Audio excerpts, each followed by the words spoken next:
মানস সরোবর যাত্রা ফের চালু হচ্ছে 5 বছর পরে। ভারত চীন বৈঠকের সিদ্ধান্ত সরাসরি উড়ান পুনর্বহালেও সীমান্ত সমস্যা সহ বিষয়ে এখনই পুরোপুরি পারস্পরিক ঐক্যমতে আসা সম্ভব হয়নি। তবু ভারত চীন সম্পর্কে আরও এক ইতিবাচক মাত্রা যোগ হলো সোমবার। 5 বছর পরে আবার কৈলাস ও মানস সরোবর যাত্রা চালু করার বিষয়ে ঐক্যমত্য হয়েছে নয়াদিল্লি বেজিং। পাশাপাশি আবার শুরু হচ্ছে ভারত এবং চীনের মধ্যে সরাসরি বিমান যোগাযোগ। দ্বিপাক্ষিক কূটনীতির 75তম বর্ষে বেজিংয়ে ভারতীয় বিদেশ সচিব বিক্রম মিশ্রি এবং চীনা বিদেশমন্ত্রী ওয়াং ইর বৈঠকে এ বিষয়ে চূড়ান্ত সিদ্ধান্ত হয়েছে বলে জানিয়েছে বিদেশ মন্ত্রক। বিদেশ মন্ত্রকের তরফে একটি বিবৃতিতে বলা হয়েছে 2025 সালের গ্রীষ্মে কৈলাস মানস সরোবর যাত্রা পুনরায় শুরু করার সিদ্ধান্ত হয়েছে। দ্বিপাক্ষিক চুক্তি অনুযায়ী এ সংক্রান্ত খুঁটিনাটি আলোচনার মাধ্যমে স্থির হবে।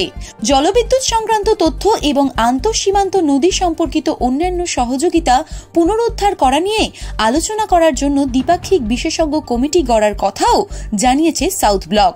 সাধারণভাবে প্রতি বছর জুন থেকে সেপ্টেম্বরের মধ্যে চীন অধিকৃত তিব্বতের মানস সরোবর এবং কৈলাসে যাত্রা করতেন ভারতীয় পর্যটক ও পুণ্যার্থীরা, কিন্তু 2020 সালে কোভিড অতিমারির কারণে যাত্রা বন্ধ হয়ে গিয়েছিল। ঘটনাচক্রে সে বছরেই 15 জুন পূর্ব লাদাখের গালওয়ান উপত্যকায় চীনা ফৌজের অগ্রাসন প্রতিরোধ করতে গিয়ে নিহত হয়েছিলেন 20 জন ভারতীয় সেনা।